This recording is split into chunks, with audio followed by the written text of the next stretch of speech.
ఓం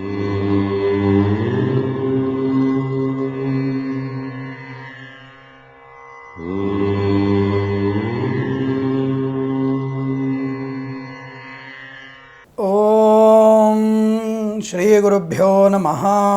హరి ఓం. శ్రీరామ రామ రామేతి రమే రామే మనోరమే సహస్రనామ తత్తుల్యం రామనామ వరాననే.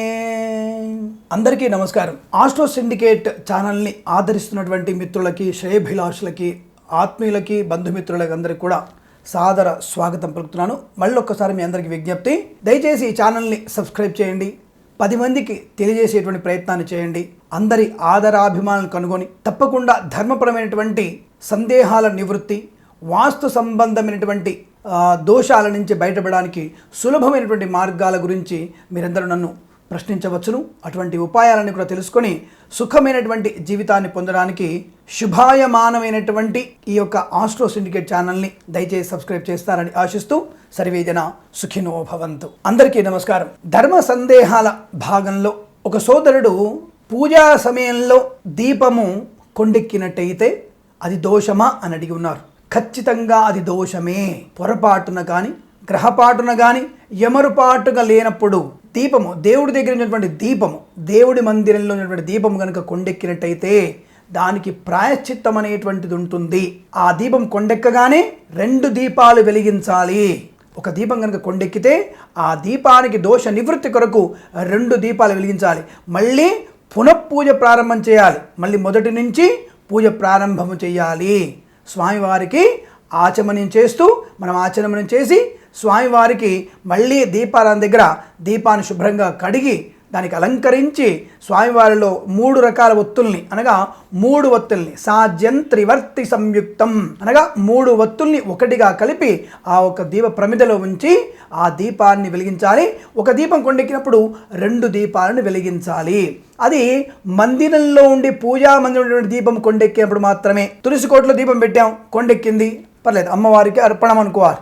కానీ దీపారాధనలో దేవాలయ ప్రాంగణంలో మనము దేవుడి మందిరంలో కానీ, అంటే గర్భగుడిలో కానీ, లేదా మన పూజా మందిరంలో కానీ ఇటువంటి దీపము కనుక కొండెక్కినట్టయితే దోషప్రదంగా చెప్పబడింది. ఏమవుతుంది? దీపం కనుక అకస్మాత్తుగా కొండెక్కినట్టయితే 3 రకాల నష్టాలు కలిగే అవకాశం ఉంటుంది. మరొక్కసారి మీ విజ్ఞాపన, భయపెట్టడం కాదు, ఇది సూచన. మనకి ఈ యొక్క ఇటువంటివి శకునాలు అనేవి సూచనలు. మంచికి సూచన ఉంటుంది, చెడుకు కూడా సూచన ఉండే అవకాశం ఉంటుంది. ఇక్కడ దీపం కొండెక్కడం వల్ల 3 రకాల దోషాలు ఏర్పడతాయి. ఒకటి, ప్రయాణ నష్టము. అంటే మనం చేసినటువంటి ప్రయాణం వల్ల ఆ పనులు అవ్వకపోవడం, నష్టం కలగడం, వాహనం మధ్యలో ఆగిపోవడం, ఏదేమైనా సరే ప్రయాణం వల్ల నష్టము. రెండవది, ఈ హృదయ సంబంధమైనటువంటి అనారోగ్యం, కఫము, తలనొప్పి, దగ్గు, ఇలాంటి వాటికి సూచనగా చెప్పబడుతుంది హృదయ సంబంధమైన అనారోగ్యాలు.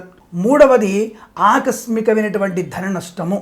అనగా మనకు తెలిసిన వాళ్ళు, మనల్ని నమ్మిన వారే. చాలామంది ఈ మధ్య సూత్రాలు చెప్తున్నారు, బాగా నమ్మిన వాడిని కదండి మోసం చేసేది, నమ్మని వాడిని ఎలా మోసం చేస్తాం? అది నిజమే. ఇక్కడ కూడా నా అనుకున్నటువంటి వ్యక్తే మోసం చేసేటువంటి అవకాశము, ధన నష్టాన్ని కావించబడే అవకాశం ఉంటుంది. కాబట్టి దీపము కొండెక్కగానే 2వ దీపం వెలిగించడం వల్ల మనకు అతి జాగ్రత్తగా ఉండేటువంటి ప్రయత్నం ఉంటుంది. అతి జాగ్రత్త వల్ల కూడా ఏవైతే నష్టాలు జరుగుతాయి అనుకున్నామో ఆ నష్టాలని జరపకుండా మనం కాపాడుకునేటువంటి ప్రయత్నాన్ని తప్పకుండా చేయవచ్చును. కాబట్టి వెంటనే ఎవరైనా దీపం కొండెక్కినప్పుడు ఈ మంత్రాన్ని చదివి దీపాన్ని వెలిగించండి. సాధ్యం త్రివర్తి సంయుక్తం వహ్నినాం యోజితం ప్రియం గృహాణ మంగళం దీపం త్రైలోక్యం తిమిరాపహ. సాధ్యం త్రివర్తి సంయుక్తం వహ్నినాం యోజితం ప్రియం గృహాణం మంగళం దీపం త్రైలోక్యం తిమిరాపహ అన్నటువంటి ఈ శ్లోకాన్ని పాలన చేయండి. ఇది శ్లోకం చదవలేకపోతున్నాం గురుగారు.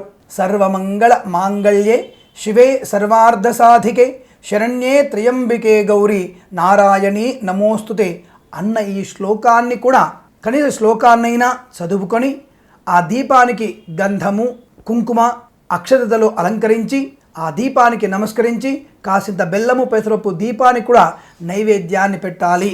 ఇలా చేసినందువల్ల అకస్మాత్తుగా కొండెక్కినటువంటి దీప దోషము నుంచి బయటపడేటువంటి అవకాశం ఉంటుంది. ఒక దీపం కొండెక్కినప్పుడు 2 దీపాలని ఖచ్చితంగా వెలిగించాలన్న విషయాన్ని గుర్తించండి. తప్పకుండా ఇటువంటి దీపము మీ ఇంట కాంతిపడి అష్టైశ్వర్య ప్రాప్తి పొందాలని ఆశిస్తూ సర్వే జన సుఖినో భవంతు.